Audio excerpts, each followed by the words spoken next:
A foodies welcome back to our channel. ఈరోజు మన recipe road side బండి మీద దొరికే ఎంతో సూపర్ యమ్మీ క్రంచీ మిర్చి బజ్జీ. ఇది ఒకటి తినడం స్టార్ట్ చేస్తే 4-5 తినడం ఖాయమండి. అంత సూపర్ పర్ఫెక్ట్గా ఉంది ఈ మిర్చి బజ్జీ.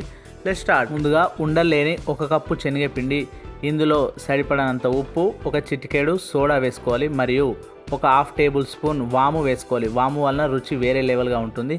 ఇందులో మనకు సరిపడని నీళ్లు పోసి పిండి మొత్తం కలిసే విధంగా కలుపుకోవాలి. దీన్ని కనీసం ఒక 20 నిమిషాలు అలా పక్కన పెట్టాలి.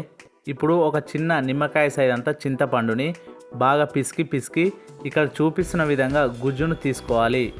ఈ గుజ్జులో మనం వేయించి పక్కన పెట్టుకున్న 1 టేబుల్ స్పూన్ ధనియాల పొడి, అలాగే ఒక 1/2 టేబుల్ స్పూన్ జీలకర్ర పొడి వేసుకొని మరియు ఇందులో కావాల్సినంత ఉప్పు, కారాలు వేసుకొని బాగా మిక్స్ చేసుకోవాలి. ఈ మిశ్రమాన్ని మన మిర్చిలో పట్టించాలి.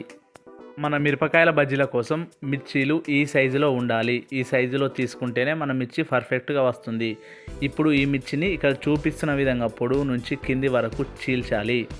ఇదే విధంగా అన్నీ చీల్చుకొని ఇందులో ఉన్న విత్తనాలను తీసేసి మనం ఇందాక రెడీ చేసి పక్కన పెట్టిన చింతపండు గుజ్జు మిశ్రమాన్ని ఇందులో ఇక్కడ చూపిస్తున్న విధంగా మొత్తం అందులో నింపాలి. ఇప్పుడు 20 నిమిషాల నుండి నానుతున్న మన పిండి మిశ్రమాన్ని ఒక గ్లాసులో మొత్తం నింపుకొని మనం చింతపండు గుజ్జు పట్టించిన మిర్చిని అందులో గుచ్చి ఇక్కడ చూపిస్తున్న విధంగా రాస్తూ మన డీప్ ఫ్రై అవుతున్న నూనెలో ఒక్కొక్కటిగా బజ్జీలను వేసుకుంటే ఎంతో రుచికరమైన బజ్జీలు రెడీ అవుతాయండి. మిరపకాయ బజ్జీలు అంటే ఏదో పిండిలో ముంచి వేయడం కాదండి. ఒకవైపు ఇక్కడ చూపిస్తున్న విధంగా మిర్చి నూనెలో వేగాలి. అలా అయితేనే ఎంతో క్రంచీగా సూపర్ టేస్టీగా ఉంటాయి మన మిర్చి బజ్జీ. ఈ మిర్చి బజ్జీని చూస్తేనే నోరూరిపోతుంది కదా. ఒకసారి నా తీరులో మీరు రెడీ చేసి మీకు ఎలా వచ్చిందో ఖచ్చితంగా కామెంట్ బాక్స్లో తెలియజేయండి. వీడియో నచ్చితే లైక్ చేయండి, షేర్ చేయండి, కామెంట్ చేయండి, సబ్స్క్రైబ్ చేయడం మాత్రం మర్చిపోకండి. బాయ్.